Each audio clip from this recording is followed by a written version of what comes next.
Mesa sobre diálogo interreligioso, desde el punto de vista fundamentalmente de la psicología y de la psicología de la religión.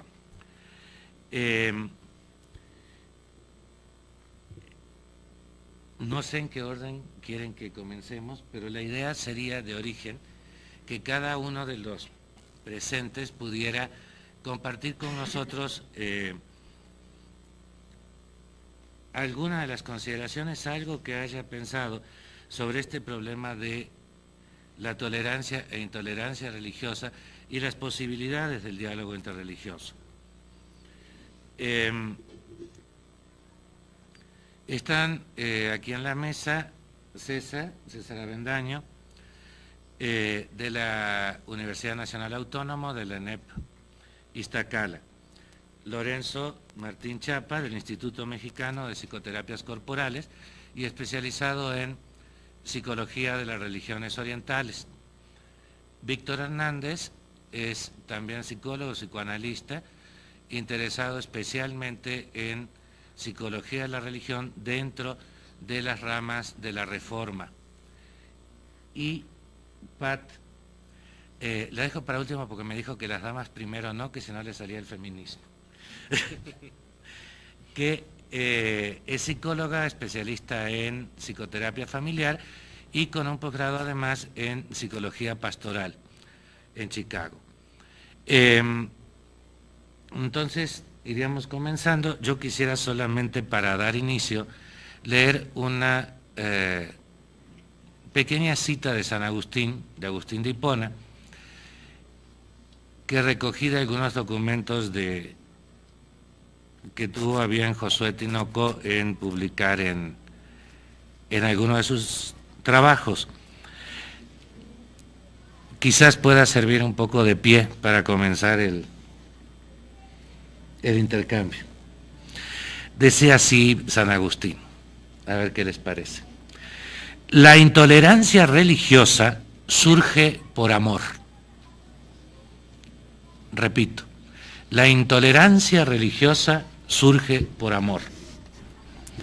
Un religioso no puede, por caridad, tolerar un error que daña a aquel que cree en algo diferente.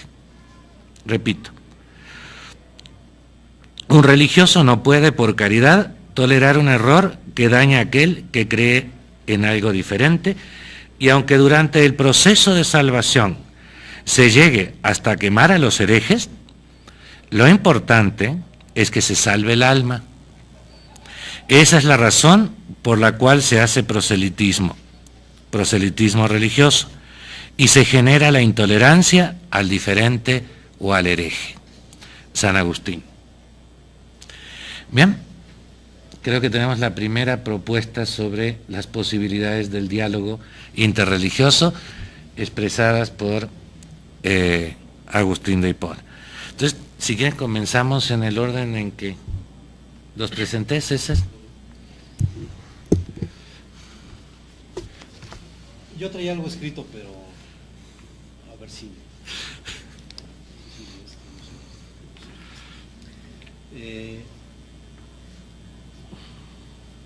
alguna vez, pensando en los múltiples caminos que tiene el amor, así como hay 1000 caminos en la intolerancia, uno encuentra también 1000 caminos en las expresiones amorosas. Yo quisiera traer una idea más bien, si quieren, provocadora de lo que pudiera ser, y que puede ser resumida sencillamente en las siguientes frases.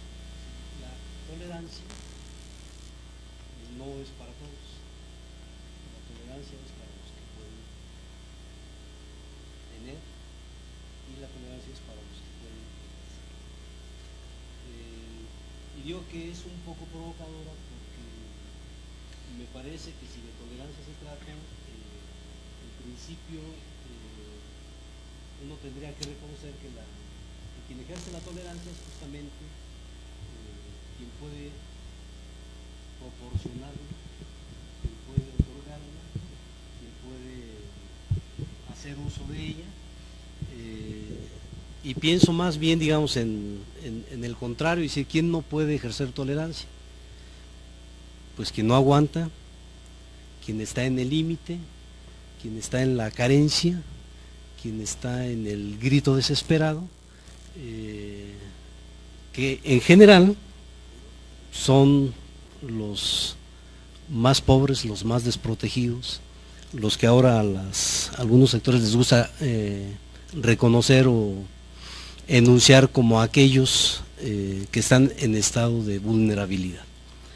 Es difícil que nosotros veamos a un rico exigiendo cosas, o es casi impensable que uno imagine en el contexto religioso a las mayorías pues pidiendo o exigiendo espacios o reclamando derecho a decir su palabra o derecho a hacer sus acciones.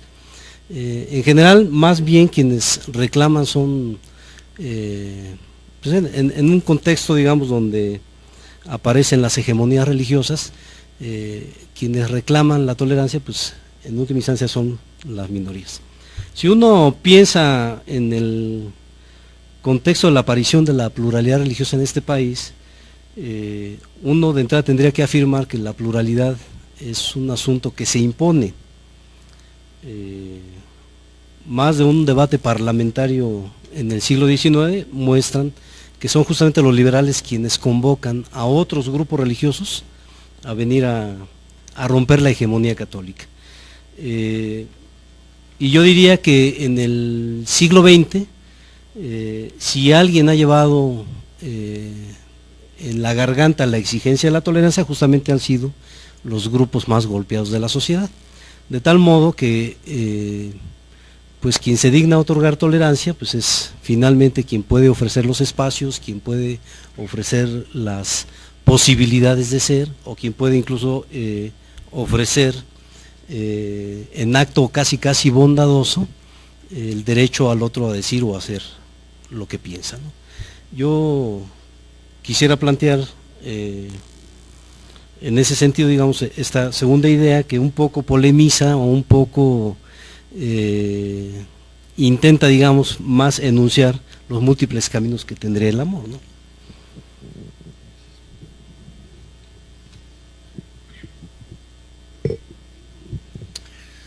Bueno, en relación al tema, al estar preparando este tema y como un punto que observé muy importante, a mí me resulta un poquito difícil poder ubicar todo el aspecto religioso oriental y el occidental. Traigo algunas ideas, pero más bien quiero englobarlo dentro de una generalidad en este momento y hacer diferencias posteriormente.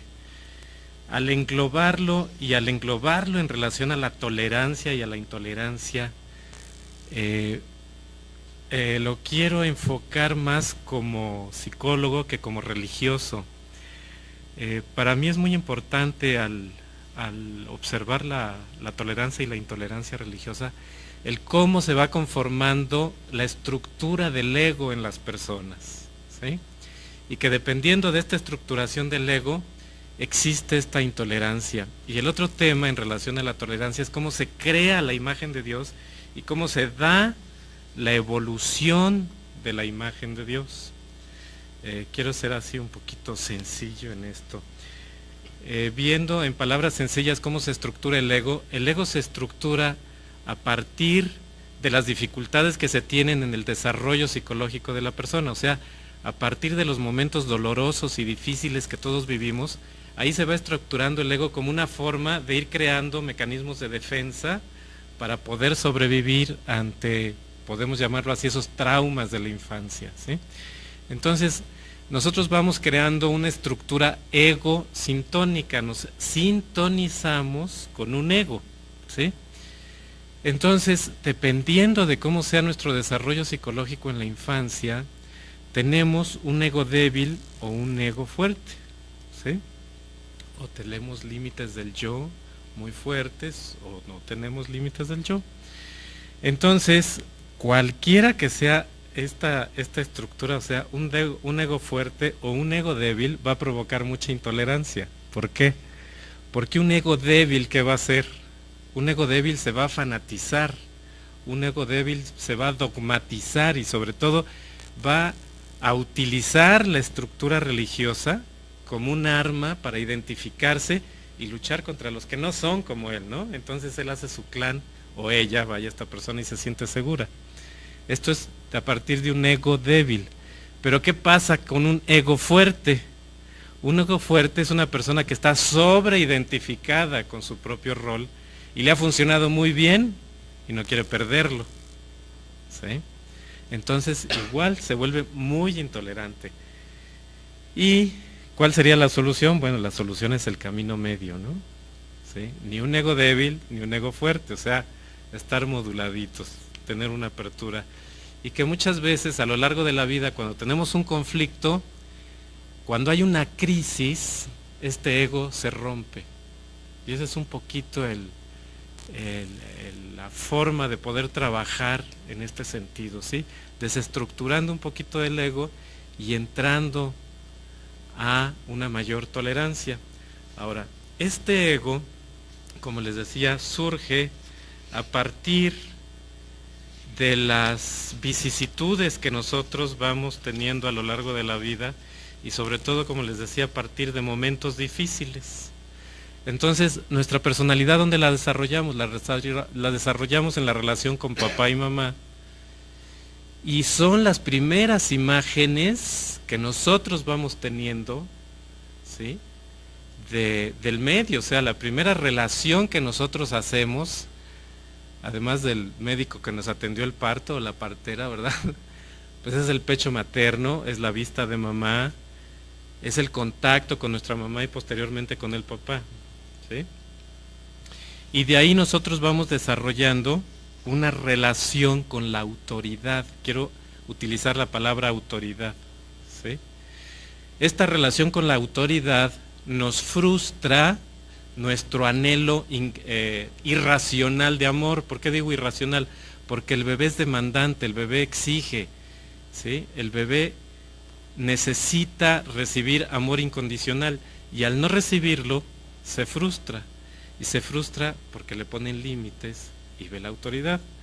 Entonces lo que hacemos la mayoría de nosotros, o casi todos, es que asociamos esta imagen de autoridad con Dios, ¿sí? Y transferimos esta imagen de autoridad a Dios. Entonces, así como se nos haya frustrado en la infancia, es la imagen de Dios que proyectamos. Y por ejemplo, se habla de que la Biblia dice de que no se debe hacer imagen de Dios, pero no se refiere tanto a que pongamos a Dios como un triángulo, como un ojo, o como un señor sentado entre nubecitas con barba blanca, ¿sí? Se refiere a que no hagamos esta transferencia de imágenes a Dios. Y ese es uno de los principales errores que nosotros tenemos al buscar a Dios. O sea, estamos buscando a Dios en un lugar donde no está. Lo estamos buscando desde una transferencia que nosotros estamos haciendo, a partir de la relación autoritaria que tuvimos con nuestros padres que nos frustró. Ahora, ¿por qué se da esto? Y esto ya es, todo esto que estoy exponiendo es parte de la teoría de desarrollo psicológico que todos vemos en la carrera. Pero esto que les comento es más bien una deducción que yo he hecho. En el momento en que nosotros nacemos, nosotros, por decirlo así, perdemos el contacto con la fuente, perdemos el contacto de Dios, ¿no? Todos estamos hechos a imagen y semejanza de Dios. Entonces, al nacer, perdemos la memoria de esa conexión con Dios. ¿Y con qué nacemos? Lo primero con lo que nacemos es con el anhelo de Dios, ¿sí? ¿Y en dónde ponemos ese anhelo de Dios? En lo primero que vemos, en nuestra impronta. Lo primero que vemos es a mamá, es a papá. Y aún así, por ejemplo, en personas con rasgos muy esquizoides, me refiero, por ejemplo, a bebés que los dejan en la incubadora o en el cunero, que pierden esta conexión con mamá, pues esta relación la hacen con el espacio físico, ¿no? Entonces, esto se traduce y se traslada a la imagen de Dios, ¿sí?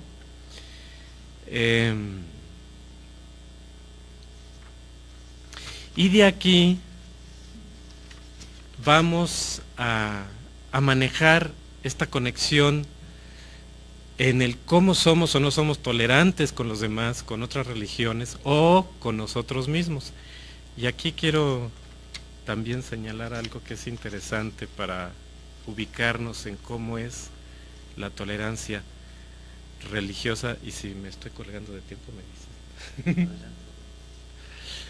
Hay, también lo que yo vi es que hay una especie de evolución en la relación con Dios de acuerdo a la evolución que ha tenido el hombre. Por ejemplo, en el estado primitivo del hombre, y no quiero pensar nada más en el hombre de las cavernas, sino en muchos de nosotros que tenemos un estadio de desarrollo limitado, el Dios simple y sencillamente no existe, porque no hay conciencia, ¿sí?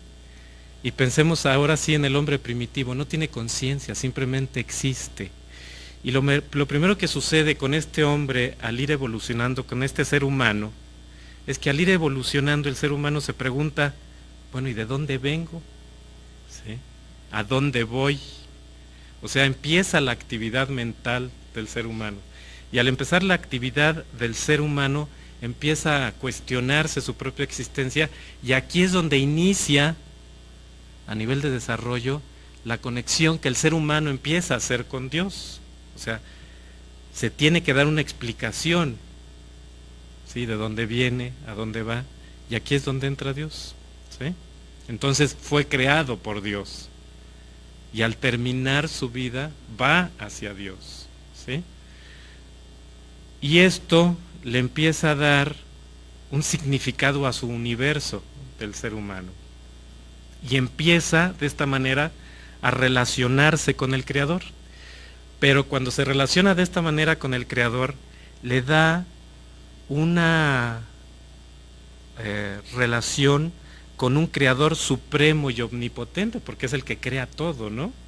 Es el que hace todo, y al morir es a donde vamos.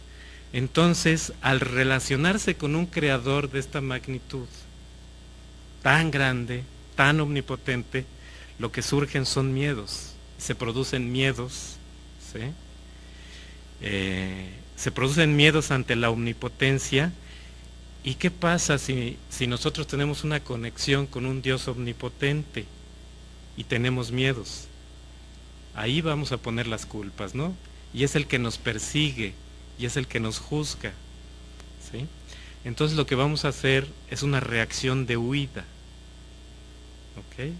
Y vamos a empezar a establecer una relación infantil con Dios, de la cual esperamos liberarnos. ¿Sí ven cómo se va evolucionando la conexión con Dios, ¿no? Entonces lo que tenemos que hacer es pedirle perdón, orar para no ser castigados por este Dios omnipotente, ¿sí?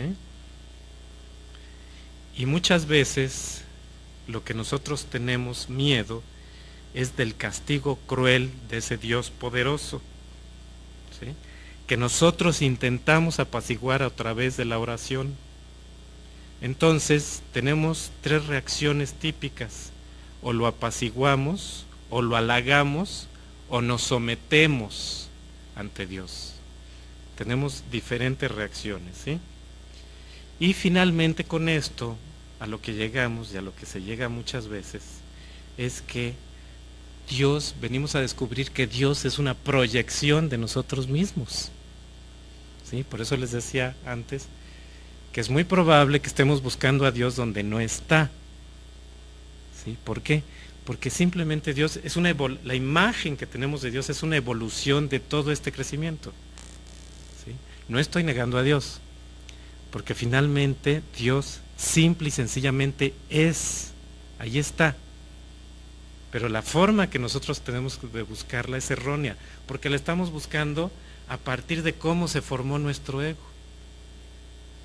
¿sí? Es lo que quiero plantear así como muy claro. Y ahí viene esta tolerancia, esta intolerancia.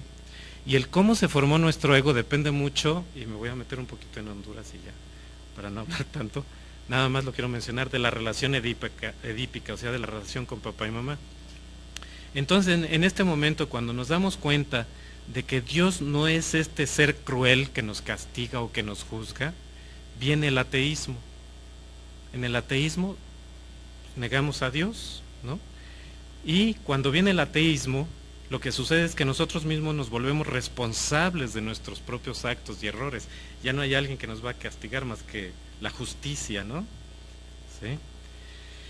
Y se abandonan las ideas de recompensa. ¿Sí? Entonces lo que se logra es que nosotros desarrollamos una mayor conciencia, ¿sí? Y se rechaza mucho la idea, entre comillas, supersticiosa de Dios. ¿Sí? ¿Y qué sucede aquí? Al pasar en esta etapa de ateísmo, lo que sucede es que finalmente empezamos a ver por diferentes formas una especie de imperfección divina, ¿no? Porque nos damos cuenta que Dios castiga, que Dios es injusto a veces, o que Dios nos lo da todo si se lo estamos pidiendo. Y aquí ya viene una relación diferente con Dios. Hasta este momento es cuando, al perder los miedos a Dios, podemos realmente relacionarnos con Dios. ¿Sí me expliqué en todo este caminito? ¿Sí? Hasta entonces podemos relacionarnos con Dios. Y yo creo que de una manera o de otra, todos nosotros hemos pasado por esta evolución que les estoy platicando. ¿Sí? Y les comentaba de la formación del ego, que el ego se va estructurando más o menos de esta manera. Y aquí es ya donde quiero conectarlo con las religiones orientales y occidentales. Y yo creo que la gran diferencia, independientemente de cuestiones culturales, es que en Oriente y Occidente la relación edípica es diferente. ¿Sí? En Occidente la relación edípica es sumamente autoritaria. ¿Sí? Sobre todo a partir de la Grecia clásica, como que se divide el Oriente y el Occidente, y no es gratis que el mito de Edipo surja en la Grecia clásica, ¿sí? Como que a partir de ahí se vuelve algo más racional y más lógico el concepto de Dios, cuando antes era otra cosa, simplemente era una creencia que ahí estaba, que existía. Entonces, hay una gran diferencia entre Oriente y Occidente en las relaciones con Dios. En Occidente la relación con Dios es como más activa, más participativa. En Oriente es más contemplativa, más pasiva. ¿Por qué? Porque en Oriente no se da tanto este conflicto edípico como se da en Occidente. Entonces se hace otra imagen de Dios. En Oriente la relación con Dios es más personal, es más de diálogo personal. En Oriente, y estoy hablando por ejemplo del hinduismo y del budismo tibetano, hay una relación dialéctica personal con las deidades, porque a Dios se le divide en funciones, ¿sí? Según las funciones de Dios, es el tipo de Dios que hay, y las personas se relacionan con ese tipo de deidades, ¿sí? Y hay muchos dioses, según su función, ¿sí? En el budismo puro, en el budismo tradicional, de hecho, no existe Dios, simplemente la conciencia. Se busca la conciencia del ser humano a través de la cesación del dolor. Este es un planteamiento básico del budismo, ¿sí? Y en Occidente, en nuestra religión cristiana, judeo-cristiana, ¿qué pasa con Dios? ¿Sí? Dios es todo, Dios engloba todo. Entonces, es otra concepción, es el todo. ¿Sí? Y bueno, esto quise dar un enfoque como psicólogo de lo, así a grandes rasgos, de lo que yo veo de la evolución de la imagen de Dios, un poquito, y de cómo se estructura el ego, para plantear que desde ahí, desde donde nosotros estamos, es desde donde vemos a Dios. ¿Sí? Y que ese lugar en donde buscamos a Dios es un poquito diferente a donde Dios realmente está. Entonces, para encontrar a Dios hay que hacer el camino de regreso. O sea, todas estas vicisitudes que nosotros tuvimos a lo largo de la vida, tenemos que irlas venciendo. Porque muchas veces buscamos a Dios afuera, y Dios no está afuera, Dios está adentro. ¿sí? Y no quise entrar tanto en comparaciones de religiones porque tendría que explicar mucho de cómo es el hinduismo, cómo es el budismo, y yo creo que es un tema central el ver, y es el enfoque que le quise dar, cómo nosotros podemos ser tolerantes o intolerantes con nosotros mismos y con los demás, dependiendo de la relación de autoridad que tuvimos en la infancia y cómo fuimos frustrados en la infancia. Bueno, pues gracias.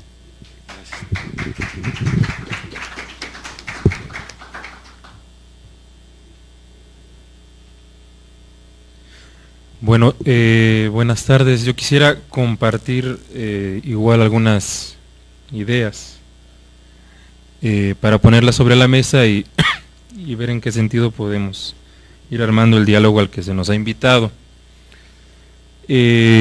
Coincido con algo que planteó César, porque me parece a mí que la noción de tolerancia es de entrada problemática. Problemática porque es una noción que emerge de un contexto de dominantes, dominadores, conquistadores y dominados. Es una noción donde se habla de tolerancia como concesión,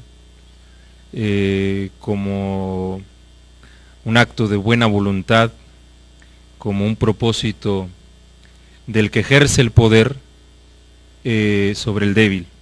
Y me parece que la noción de entrada es una noción considerablemente problemática, incluso para plantearla como un eje, ¿no? Diría que más bien lo que tenemos es una situación de pluralidad. En el sentido ya de la religión, de las religiones, ese es un hecho innegable, la pluralidad está, es una situación muy dinámica, incluso hoy día se habla de religiones, de nuevos grupos religiosos, de conversiones, de cambios, de movilidad en el incluso mercado de la oferta de lo religioso. Que bueno, esto se ha dicho bastante, ¿no? Por mucha gente, por muchos teóricos, por muchos investigadores.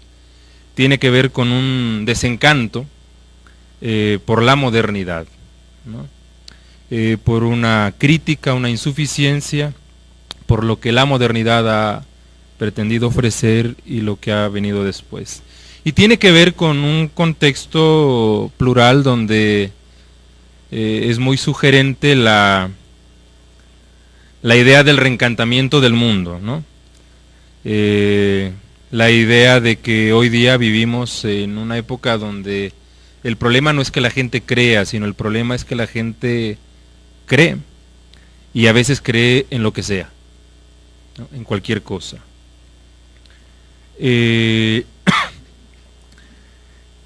Si pensamos en el asunto del diálogo, yo creo que habría que preguntarse en qué sentido hablamos de la posibilidad de diálogo, del diálogo interreligioso en el contexto actual.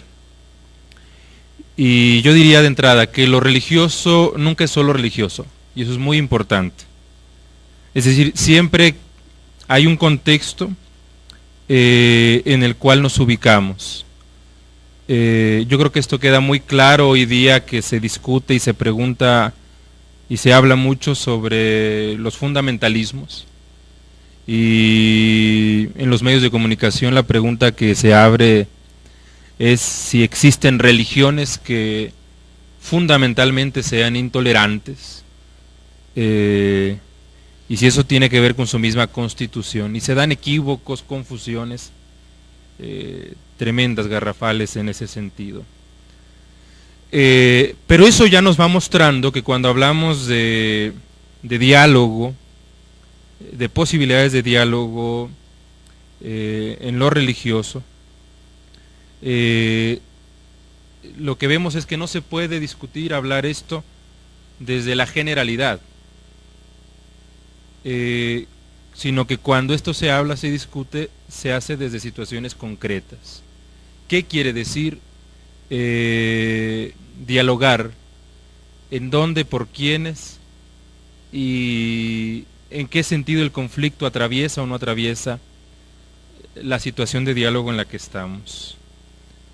A mí me parece que incluso la misma noción de tolerancia definida en términos de un principio universal adolece de esa dificultad, de ser una noción bastante hueca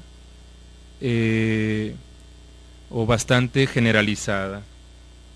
El asunto tiene que ver con eso, tiene que ver con que en el mundo plural y en la pluralidad religiosa, el diálogo va a tener que partir siempre de situaciones concretas. Y eso quiere decir reconocer las participaciones de quienes dialogan o quieren dialogar, las pertenencias institucionales, las militancias, las convicciones, las filias, las fobias, en fin, todo aquello que define un contexto. Ahí es donde el asunto está abierto, ahí es donde el asunto, en mi opinión, es más fructífero o tiene más posibilidades de ser valioso cuando hablamos de situaciones muy, muy concretas. Yo quisiera nada más mencionar en esa posibilidad de diálogo un aspecto que creo que es interesante, que es importante. Lo pienso a partir de lo que leía Ricardo, la cita de San Agustín, ¿no? Que, bueno, es evidente que es una cita que está ahí con la idea de ser provocadora. La intolerancia religiosa surge del amor y que por amor no se puede tolerar al que cree, al hereje, ¿no? Al que es distinto, que por cierto hereje es una palabra que quiere decir opinar, ¿no? Opinar de otra manera. Pero hoy día esto se ha vuelto una situación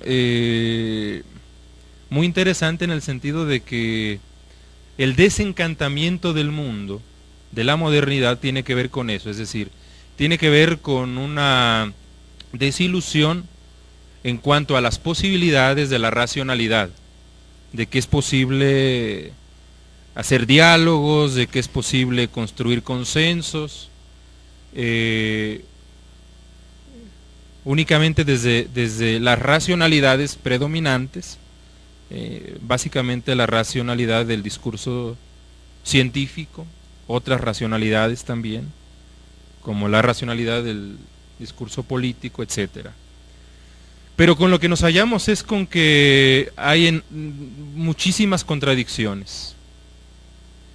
Con que lo que nos hallamos es que, como decía Freud en alguna parte, no es la búsqueda de la verdad lo que aparece en la vida de cada día, en las relaciones cotidianas, sino la búsqueda del amor. Y la búsqueda del amor no va a respetar entonces procedimientos, lógicas de la búsqueda de la verdad, decía Freud. Y en ese sentido, tomando esa frase que decía César, los caminos del amor son múltiples, confusos, contradictorios. En un viejo texto Freud decía que la base de la justicia en la vida en sociedad es la envidia, ¿no? Si yo no soy el primero, si yo no soy el exclusivo, si yo no soy el favorito, que no lo sea nadie, entonces todos parejos, ¿no? Y habla de una envidia primordial. La idea es interesante desde el pesimismo de Freud,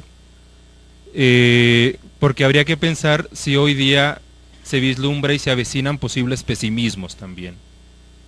El hecho ahí está.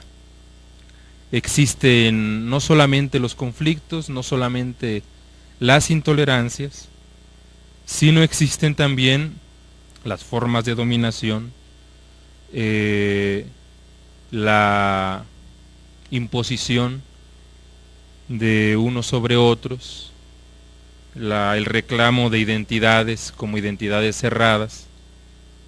Y aquí valdría la pena preguntarse si no es hora también de pensar que la vieja noción de pecado, ¿no? Hay que repensarla, no solo teológicamente, sino en términos de de antropologías filosóficas, sociológicas, etc. Bueno, yo quisiera dejar estos comentarios en la mesa y muchas gracias.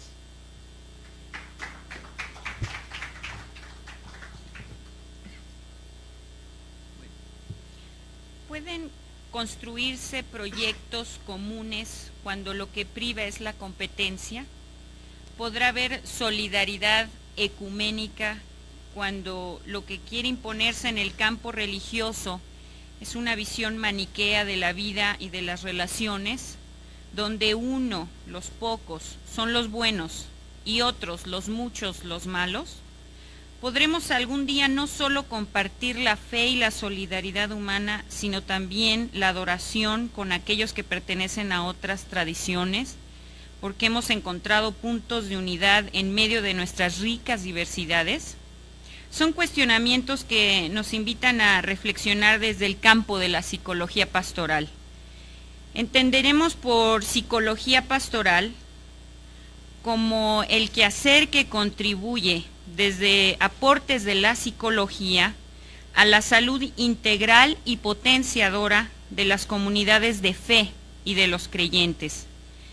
Esto incluye el análisis de la realidad en una labor interdisciplinaria, así como de los principios religiosos que contribuyen a la vida en fidelidad al mensaje del Evangelio. Así que en la mesa de hoy la preocupación sería buscar qué elementos hay constructores de la tolerancia. Más aún pretenderíamos plantear no una tolerancia ciertamente como el eje principal, como dice nuestro compañero, sino la propuesta del ecumenismo. También parte de la tarea de la psicología pastoral es detectar y clarificar todo aquello que desencadena la intolerancia, que no va a favorecer una posibilidad ecuménica. Por ello, entonces, si nosotros hacemos una breve vistazo al contexto en el cual nos desarrollamos en América Latina, nos podríamos preguntar, ¿facilitador de la tolerancia o generador de intolerancia?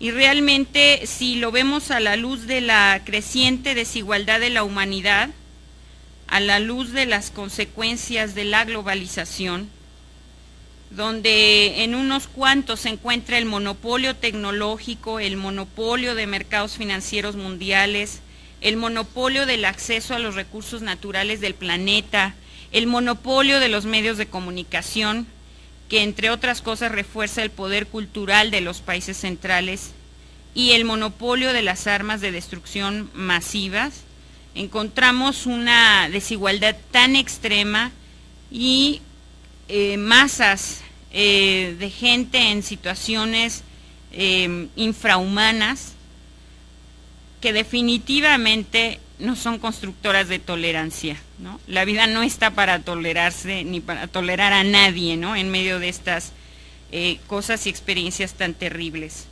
Si por otro lado también identificamos o puntualizamos situaciones que se derivan de la posmodernidad, quisiera enfatizar dos puntos: el clima cultural y el estilo de vida que aflora ahora con la posmodernidad.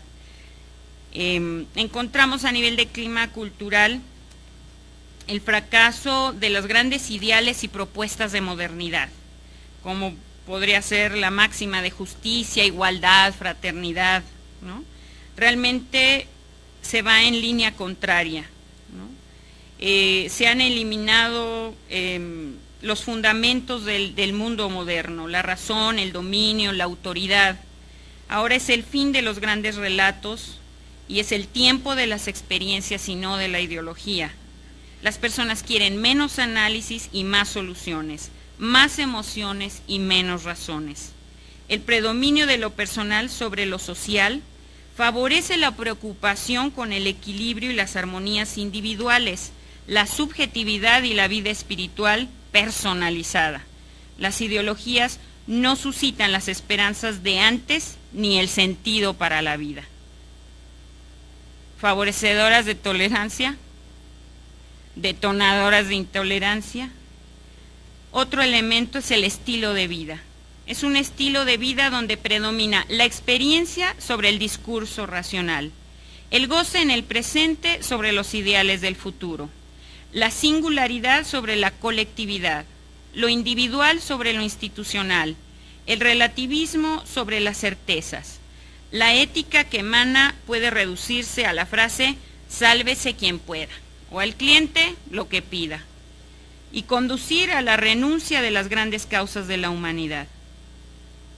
Estamos entonces en una encrucijada difícil de plantear, no solo una tolerancia mínima que podría hablarse de un respeto, sino de pretender un ecumenismo, un punto de vinculación humana más profunda. Habría mucho más que decir sobre esto, pero quisiéramos enmarcar estos elementos como contexto en la construcción de un ecumenismo en América Latina, como preocupación del campo de la psicología pastoral. Pero por otro lado, en nuestra historia latinoamericana hay antecedentes de esta tolerancia e intolerancia. Para los evangélicos, y podríamos abrirlo mucho más, para los protestantes, es decir, el no católico, ¿no? Al menos en México, el término, y no digamos las relaciones ecuménicas, causan escozor. La historia no nos deja mentir. La religión católica fue instaurada en el siglo XVI con una fuerte carga antiprotestante, antijudía y antimusulmana. Por su parte, el protestantismo latinoamericano viene a nuestras tierras con una fuerte carga anticatólica. El catolicismo representaba la antirreligión cristiana, impregnada de todas las deformaciones de la fe y de las prácticas habidas y por haber, y había que borrarla de la experiencia religiosa de los habitantes de nuestras tierras. Con el tiempo se acuñó la idea de que el movimiento ecuménico, inspirado en las conclusiones del Concilio Vaticano II, tenían como propósito unificar a las iglesias cristianas en torno a la Iglesia Católica, fundar una superiglesia que uniformizada en torno a la figura del obispo de Roma y volver así a la unidad del cuerpo de Cristo.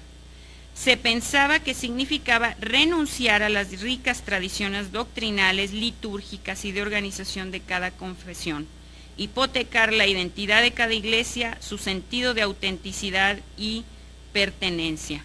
Ante esto, la posibilidad de hablar de tolerancia realmente resultaba algo muy, muy difícil de plantear en nuestro México. Creo que hoy estamos en atisbos de llegar a un planteamiento apenas de tolerancia, ¿no? De poder plantearnos ese punto, pero también a mí me parece de lo más esencial, de lo más básico de la experiencia humana, ¿no? Creo que hemos de luchar ciertamente por construirla, es lo que se requiere como base, pero de ahí tenemos que ir construyendo hacia nuevos paradigmas que pudieran crear otro tipo de vinculación humana que nos permita construir una vida de mayor plenitud donde quepamos todos, donde nos enriquezcamos todos y con todos y todas. Por eso proponemos entonces otro paradigma facilitador de tolerancia. Esto visto desde las herencias religiosas formales que pudiéramos nosotros detentar en México, ¿verdad? Donde uno se ve protestante o católico prácticamente, ¿no? Podríamos proponer la casa común, todo el universo habitado, que son términos que se derivan de la palabra oikumene. El podernos contemplar todos como habitantes del mismo planeta y que experimentamos las mismas realidades humanas. Así es que las aspiraciones ecuménicas tienen como divisa, primero, una actitud común frente a la vida, con la convicción de que Dios es Señor de todos y en virtud de ello podemos hermanarnos en el nombre de Cristo y con el poder del Espíritu Santo, a fin de que todo ser humano encuentre en nuestro testimonio un poder liberador y afirmador de la vida. 2, un impulso espiritual dinámico, permanente y no pasajero, que nos una a trabajar por la unidad, de cara a transformación de todas las formas de dolor y exclusión en la cual estamos inmersos todos en Latinoamérica y que son contrarias al mensaje que el Evangelio nos puede aportar.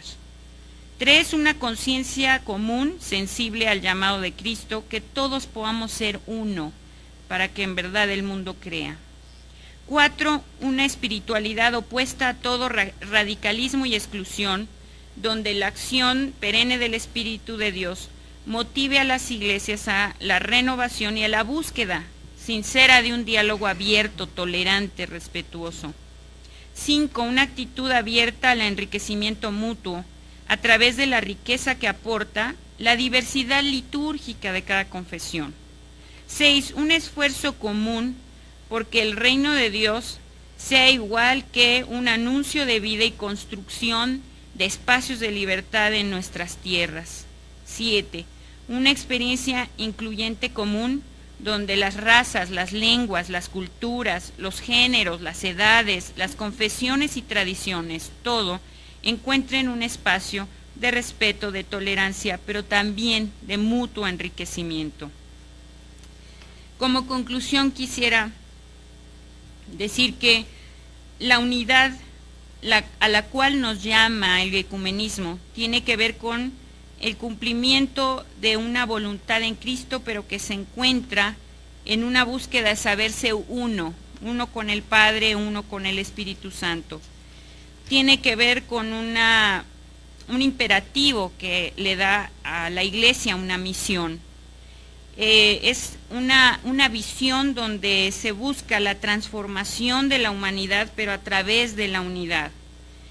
Y esto sostiene la labor ecuménica. Si vivimos en una casa común, si existe una interdependencia natural y podemos estar enriquecidos con la diversidad de razas, culturas, lenguas y tradiciones religiosas, podremos ver esto más como algo que se bonifica a nuestro favor más que un problema.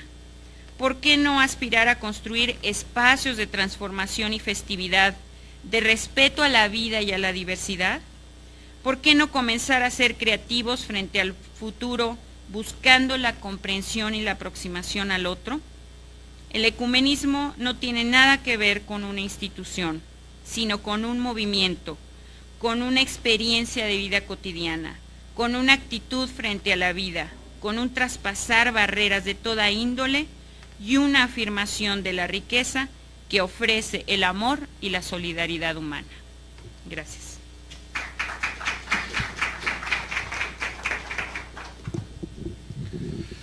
Bien, trataré de, más que de sintetizar, de plantear algunos cuestionamientos para que podamos empezar a platicar entre todos, ¿no?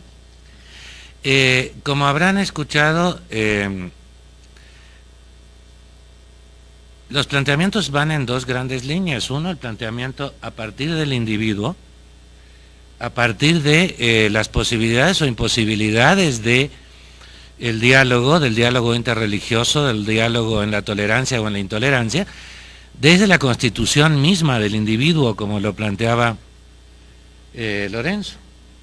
Es decir, ¿qué posibilidades hay desde esta organización narcisista de poder ser sectario, dialogante, de tener una adecuada posibilidad de flexibilidad o no para armonizar pluralidad de experiencias y de compromisos en la vida frente al compromiso de fondo que está dado por lo religioso? Ese sería un planteamiento desde lo individual, desde la formación del individuo en nuestra propia organización psíquica, y que esto nos permita o no nos permita el diálogo.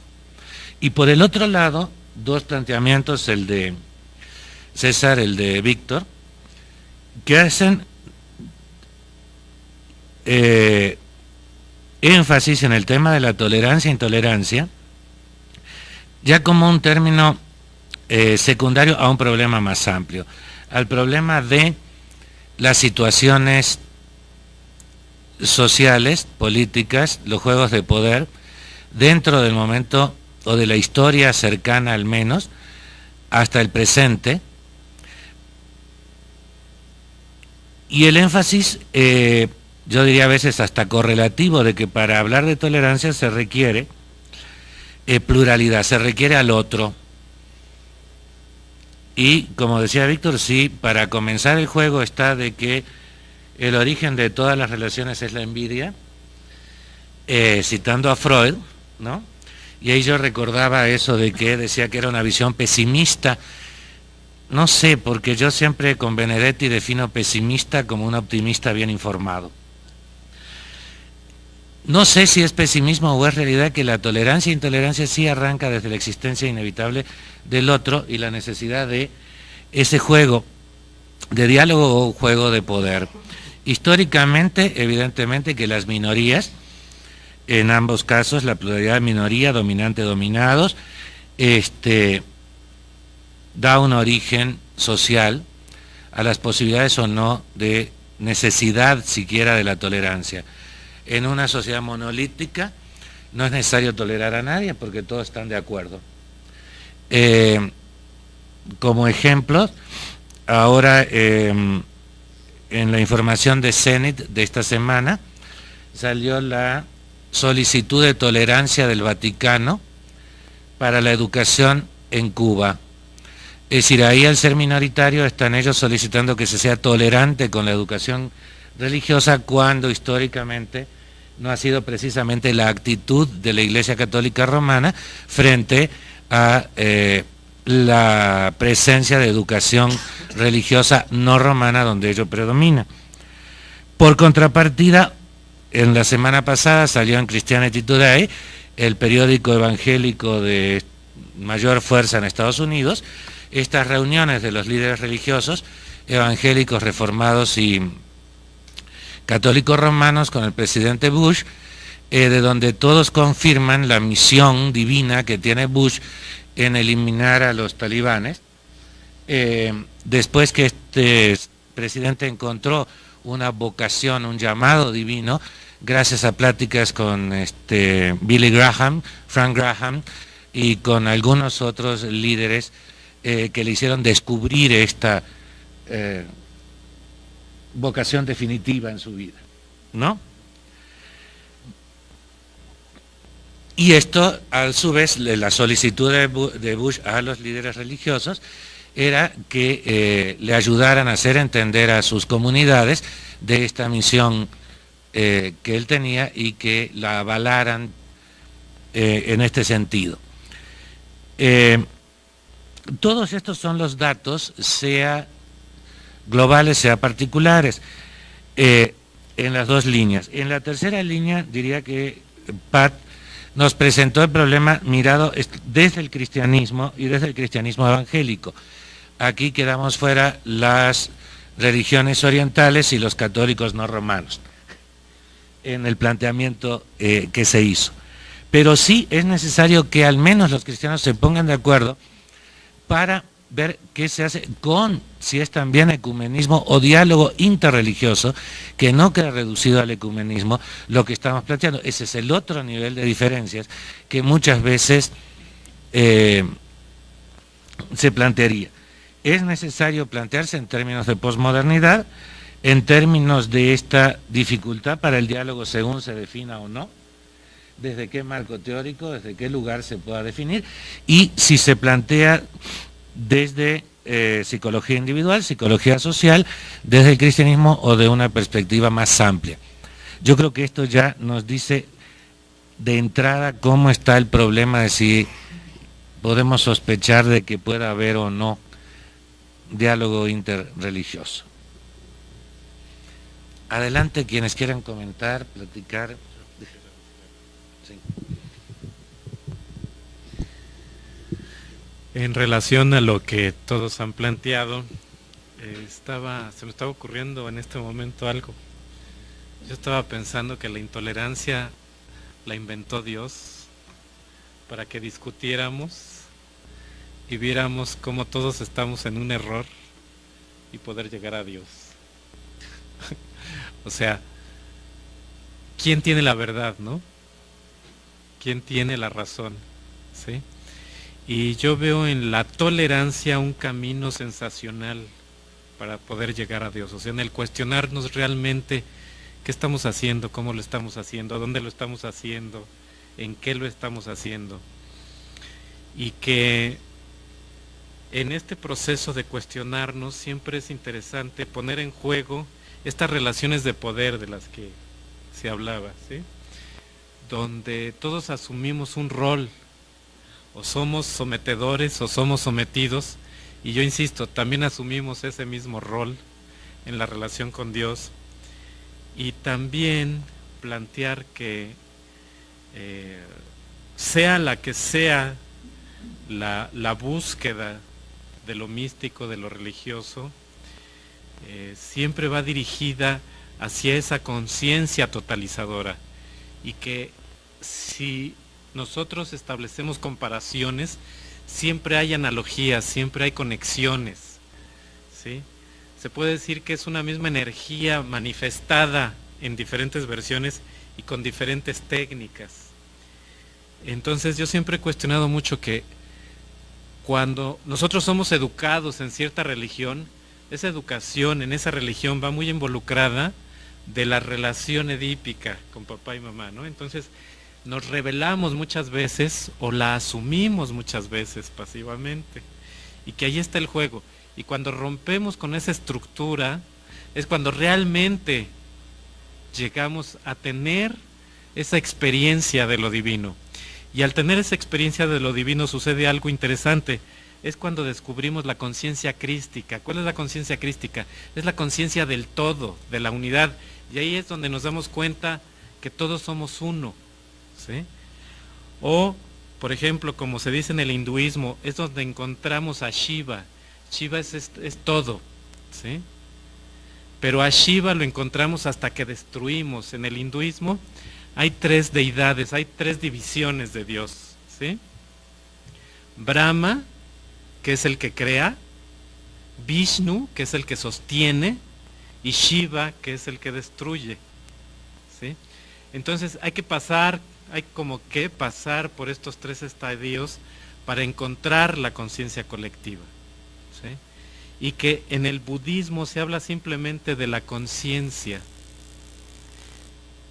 Y bueno, no quiero divagar mucho en todo esto. A lo que voy es que yo lo que veo dentro del proceso de tolerancia religiosa, también veo una especie de globalización ecuménica, porque están existiendo más conexiones, estamos informándonos más de lo que existe, ¿sí? Y realmente en este momento estamos en un juego muy interesante, ya que mencionaron a Bush y a los talibanes, ¿sí? Estamos como vivenciando mucho la intolerancia, pero también esto se ve desde un punto de vista muy particular, y todos nosotros traemos en este momento este juego de poder interno en relación a lo religioso, a lo místico, y que nos está cuestionando mucho nuestras estructuras en este momento. Bueno, esto es lo que quería yo agregar, al ser un poco disperso.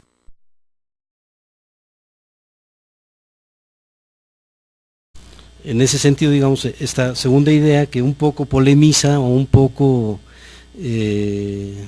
intenta, digamos, más enunciar los múltiples caminos que tendría el amor, ¿no?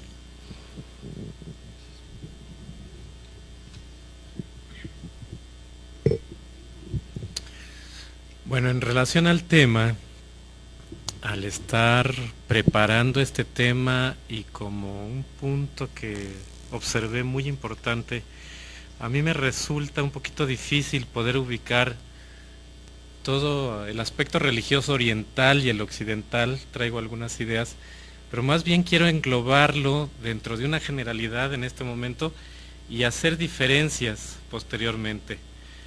Al englobarlo en relación a la tolerancia y a la intolerancia, lo quiero enfocar más como psicólogo que como religioso. Para mí es muy importante al observar la tolerancia y la intolerancia religiosa, el cómo se va conformando la estructura del ego en las personas, ¿sí? Y que dependiendo de esta estructuración del ego, existe esta intolerancia. Y el otro tema en relación a la tolerancia es cómo se crea la imagen de Dios y cómo se da la evolución de la imagen de Dios. Quiero ser así un poquito sencillo en esto.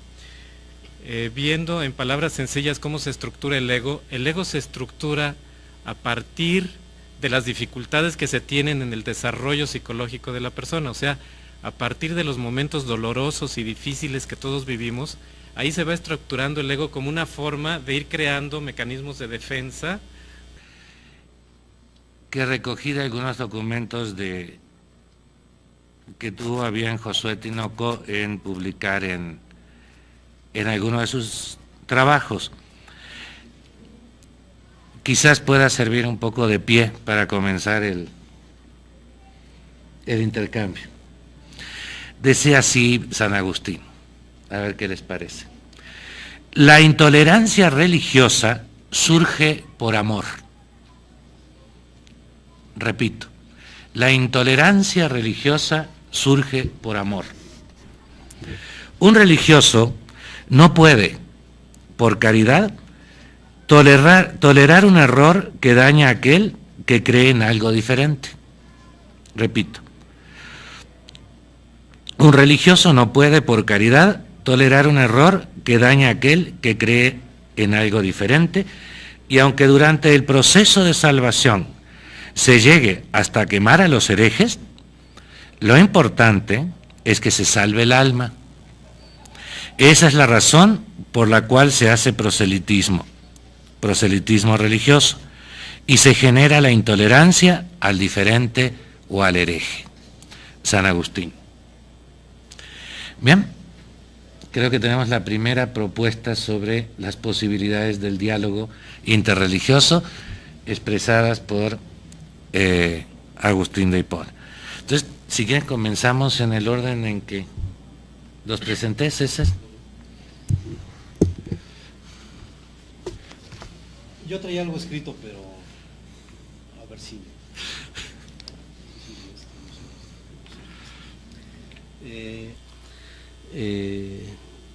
es difícil que nosotros veamos a un rico exigiendo cosas, o es casi impensable que uno imagine en el contexto religioso a las mayorías pues pidiendo o exigiendo espacios o reclamando derecho a decir su palabra o derecho a hacer sus acciones. En general, más bien quienes reclaman son pues en un contexto, digamos, donde aparecen las hegemonías religiosas, quienes reclaman la tolerancia, pues en última instancia son las minorías. Si uno piensa en el contexto de la aparición de la pluralidad religiosa en este país, uno de entrada tendría que afirmar que la pluralidad es un asunto que se impone. Más de un debate parlamentario en el siglo XIX muestran que son justamente los liberales quienes convocan a otros grupos religiosos a venir a romper la hegemonía católica. Y yo diría que en el siglo XX, si alguien ha llevado en la garganta la exigencia de la tolerancia, justamente han sido los grupos más golpeados de la sociedad, de tal modo que pues quien se digna a otorgar tolerancia pues es finalmente quien puede ofrecer los espacios, quien puede ofrecer las posibilidades de ser, o quien puede incluso ofrecer en acto casi bondadoso el derecho al otro a decir o a hacer lo que piensa, ¿no? Yo quisiera plantear esa sobre diálogo interreligioso desde el punto de vista fundamentalmente de la psicología y de la psicología de la religión.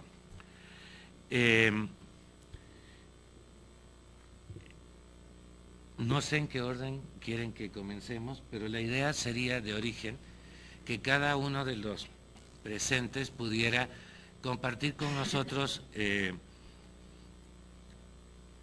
alguna de las consideraciones, algo que haya pensado sobre este problema de la tolerancia e intolerancia religiosa y las posibilidades del diálogo interreligioso. Están aquí en la mesa César Avendaño, de la Universidad Nacional Autónoma, de la ENEP Iztacala. Lorenzo Martín Chapa, del Instituto Mexicano de Psicoterapias Corporales y especializado en Psicología de las Religiones Orientales. Víctor Hernández es también psicólogo, psicoanalista, interesado especialmente en psicología de la religión dentro de las ramas de la Reforma. Y Pat, la dejo para último porque me dijo que las damas primero no, que si no le salía el feminismo. Que es psicóloga, especialista en psicoterapia familiar y con un posgrado además en psicología pastoral en Chicago. Entonces, iríamos comenzando. Yo quisiera solamente, para dar inicio, leer una pequeña cita de San Agustín, de Agustín de Hipona. Alguna vez, pensando en los múltiples caminos que tiene el amor, así como hay 1000 caminos en la intolerancia, uno encuentra también 1000 caminos en las expresiones amorosas. Yo quisiera traer una idea más bien, si quieren, provocadora de lo que pudiera ser, y que puede ser resumida sencillamente en las siguientes frases. La tolerancia no es para todos. La tolerancia es para los que pueden tener, y la tolerancia es para los que pueden ejercer. Y digo que es un poco provocadora porque me parece que si de tolerancia se trata, en principio uno tendría que reconocer que quien ejerce la tolerancia es justamente quien puede proporcionarla, quien puede otorgarla, quien puede hacer uso de ella. Y pienso más bien, digamos, en el contrario, y decir, ¿quién no puede ejercer tolerancia? Pues quien no aguanta, quien está en el límite, quien está en la carencia, quien está en el grito desesperado,